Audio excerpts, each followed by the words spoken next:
Hello बच्चों, तो चलिए अपना प्रश्न पढ़ते हैं। नीचे दिए गए समय के फलनों में कौन सरल आवर्त गति, आवर्ती परंतु सरल आवर्त गति नहीं तथा अनावर्ती गति का निरूपण करते हैं। प्रत्येक आवर्ती गति का आवर्तकाल ज्ञात कीजिए।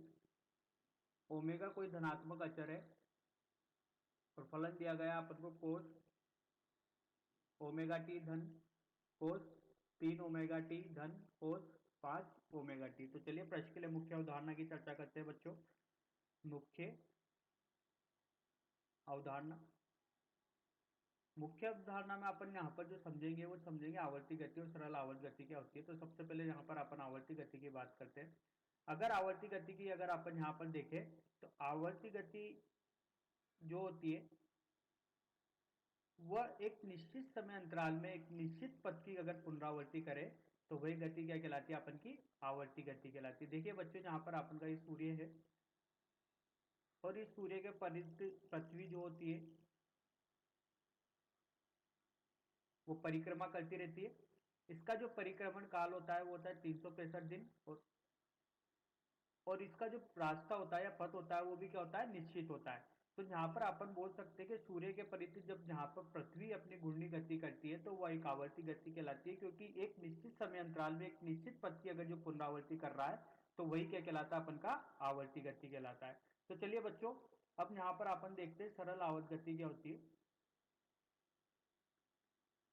सरल आवर्त गति, तो अगर सरल आवर्त गति की मैं बात करूं तो एक ऐसी गति जो सरल रेखा के परिध माध्य बिंदु के सापेक्ष कोई कण अगर उसको विस्थापित किया जाए माध्य बिंदु के सापेक्ष तो वह कण इर्द गिर्द जो गति करता है वही गति अपन की क्या कहलाती है, सरल आवर्त गति। जैसे कि माध्य बिंदु और कण यहाँ पर रखा हुआ है, मैंने इसको यहाँ पर विस्थापित कर दिया दाई ओर।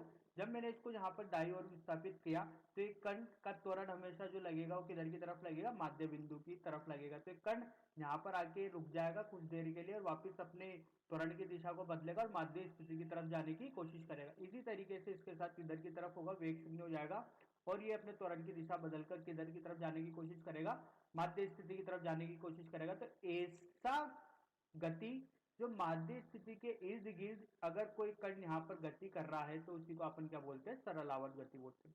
सरल आवर्त गति का आवर्तकाल होता है, ठीक है।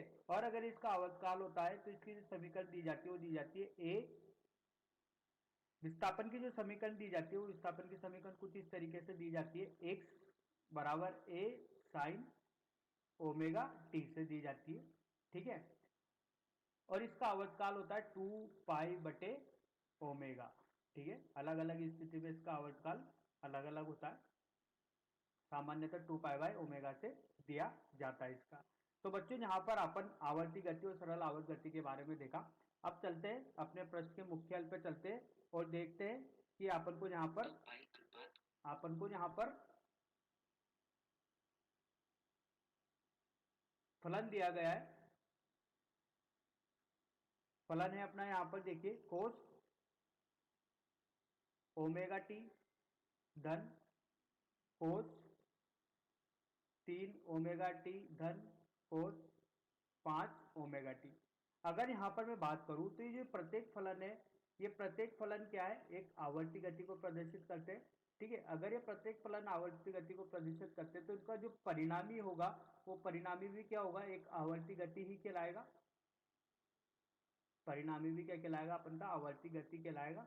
तो अगर यहाँ पर मैं इसका प्रत्येक का आवर्तकाल निकालूं तो पहले फलन का आवर्तकाल होगा 2 पाई/ओमेगा, दूसरे फलन का आवर्तकाल होगा 2 पाई/3 ओमेगा और अगर तीसरे फलन का आवर्तकाल निकालूं तो होगा 2 पाई/5 ओमेगा। अब देखिए, अगर मान लीजिए मेरे को परिणामी निकालना है तो इन तीनों आवर्तकाल को मेरे को जोड़ना होगा। तो देखिए, अगर इसका परिणामी आवर्तकाल निकालूं तो मैं ऊपर वाले का क्या लेता हूं, लसफा, और नीचे वाले का जो मैं लेता हूं वो लेता हूं महत्तम समापन, तो वो कितना आएगा, ओमेगा।